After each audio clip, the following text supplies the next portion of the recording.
He is miracle food. It's the best for detoxing, cleansing, healing, removing inflammation, and boosting your immune system. It's suitable for all ages, and it helped me out tremendously during pregnancy. Allergen-free, gluten-free, 100% organic, all-natural, and vegan. Talkfordoctor.org, 818-429-1675. Why haven't y'all tried miracle food yet? Like, for real, all jokes aside. And if you're using Wikipedia, you can find a place in the Wikipedia where it says there are three races. People come Mongoloid, Caucasoid, and Negroid. Those are the three racial groups. And it's a lie. It isn't just a myth, it's a lie. We need to get that out of Wikipedia. I don't mind what you put on Wikipedia as long as you're telling the truth or something that resembles the truth, but that's a lie. It ought to be taken out of the Wikipedia. Somebody ought to excise that from that supposedly educational title.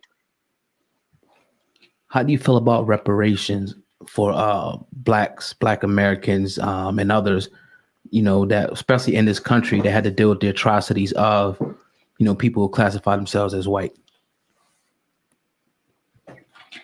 Well, let me put it this way. I'm going to lose most of your Black audience now, but this is the way it is. The first modern human beings that came to this continent came from Africa.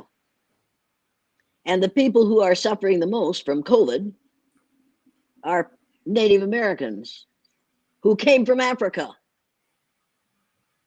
Now, if you're going to give reparations, we better start giving reparations to the people whom we raped, killed, murdered in various ways, and whose land we took. Let's start there. I'm all for reparations from there. Want to give them back the land? I don't think you want to.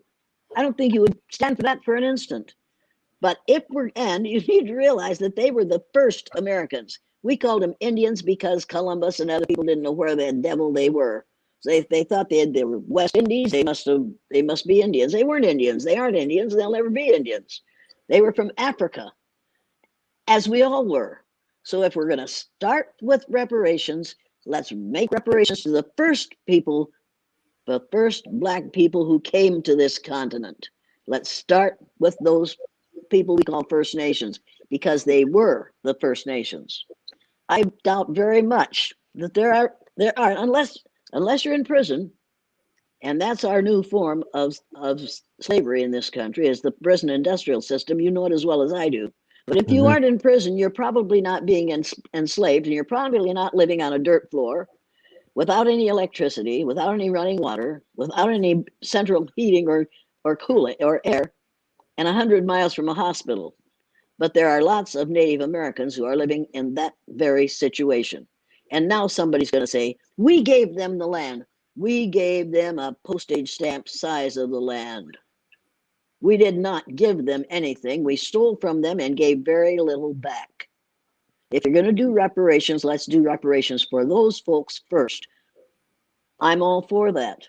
And I know now that that'll make a whole lot of people of color angry. But you have to, if you're gonna try to repair this situation, you better start where the worst damage has been done.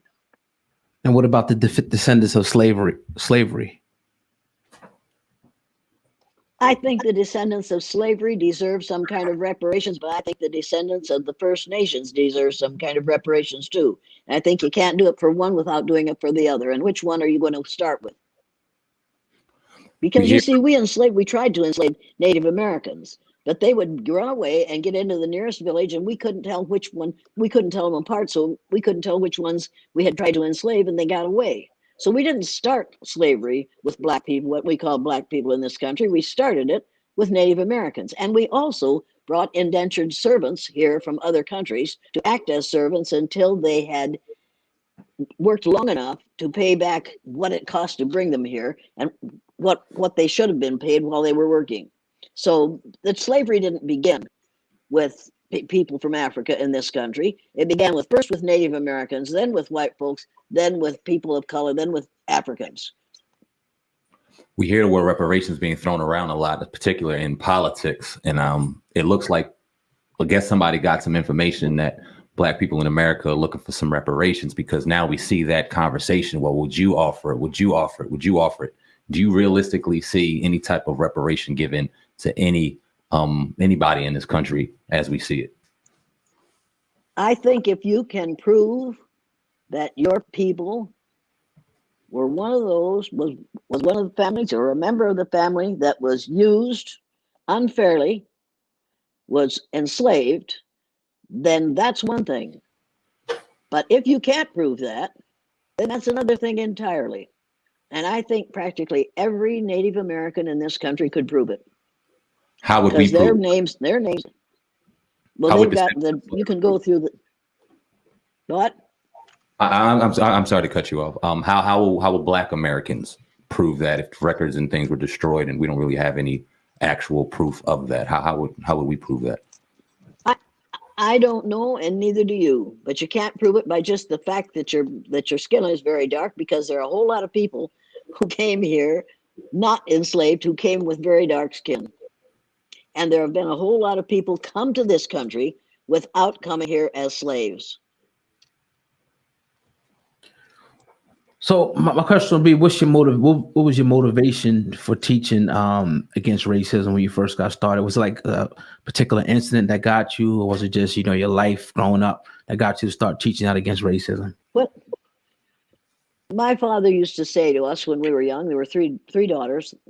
My youngest daughter died at 3.5, but I had two sisters that were older than I was, Emma. And he would say to us, "Don't bring any pickaninnies into my house as grandchildren." And then my daughter married a man from Saudi Arabia. And before that, I did the blue-eyed, brown-eyed exercise with my kids in school, with my third graders. And this is what changed my father completely. I took the Canadian Broadcasting Corporation, filmed in my classroom. The second year I did that exercise. The first year I did it, it was just the kids and me. And then the word got out, this awful thing that this horrible person had done with these little kids.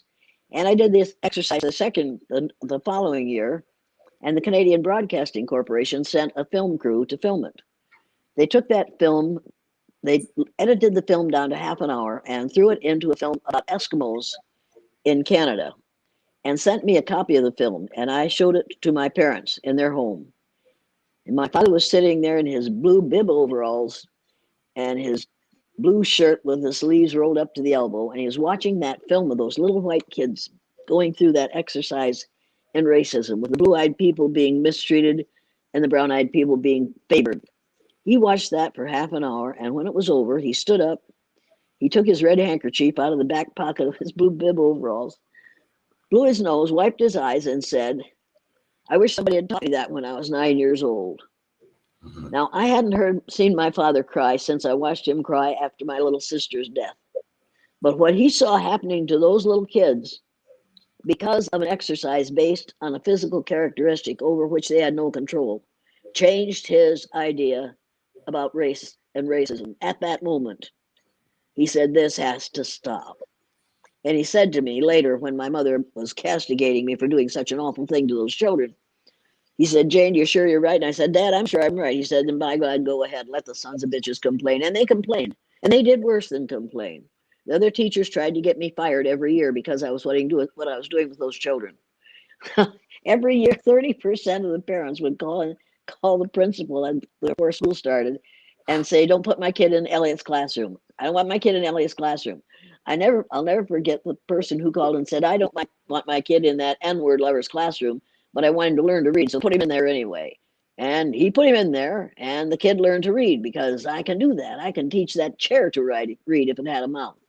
It was difficult to be treated as though I had done something totally insane, when what I had done was create a microcosm of society in my third grade classroom.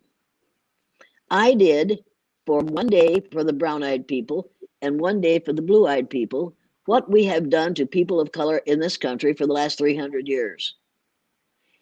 We don't put a stop to it in this country. We think that's the way it is. We think if you're white, you're all right.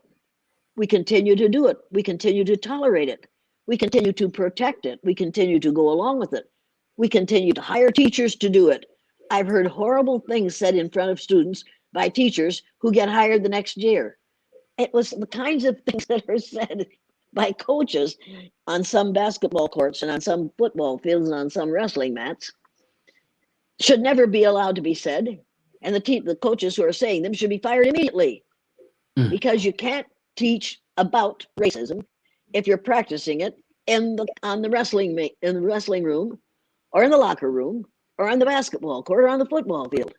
But if I had done the worst thing you could possibly do by treating my little third graders for one day the way we treat people of color for a lifetime in this country. And we don't wait until you're born. We start prenatally. A group of midwives, registered nurses, called me last year and asked me if I would speak to them. I said, why? They said, because we work in delivery rooms. I said, look, I was delivered of 4 children in 5 years, but I don't know anything about medicine. I know about how a child gets delivered. She said, that's not what we want to talk about. We want you to talk about racism. I said, why? She said, because we know that children of brown and black mothers don't get the same treatment in the delivery room that children of white mothers do. And we're midwives so that we can go into the delivery rooms and deliver children and treat them all the same. She said, we can deliver these children away from the delivery room and they can get the same treatment if we're doing the delivery. Now think about that. We don't start with you. We don't wait to start until after you're born. We do it to you before you're born. And then we don't stop after you're dead. There are still cemeteries in the United States of America where black people are not allowed to be buried because those cemeteries are for whites only. Now, think about how ugly this is and how self-defeating it is and how much pain it has cost us and how much money it has cost us. However, you need to realize that the reason we perpetuate racism is because it is a moneymaker. You can build a prison. You can hire a bunch of people to guard the people in that prison, about 300 people. Communities like to have a prison come to their community because that's 300 people who didn't have jobs before they got there. And I have worked with some prison employees. And let me tell you, that's an interesting experience. But you need to see the film, A Class Divided. If you haven't seen it, get a copy of it and look at it. And look at what those people who are in the business of guarding people in the prisons talk like, the way they act, the way they think, and the things they are willing to do to maintain their position. We open a prison. We put you in prison for whatever crime we decide you have committed. And if you remember, 3 strikes, you're out. I do. That's another thing I remembered. Remember, the third crime that you commit can get you sent to prison. And in the prison, you can be forced to work for 8 hours a day for 22 cents an hour. The money that you make goes to the victim of your crime. Now, if there's no victim, where does the money go? If you force a person to work and furnish him food, lodging, and clothing, that's called slavery. Now, think about that. We have reinstituted slavery with the prison industrial system in the United States of America. And then you look at the percentage of people who are in prison who are people of color, particularly the males. And then you look at how easy it is for a melanatic person to go to prison for the same crime that a melanemic person can do and get a slap on the wrist. If you think that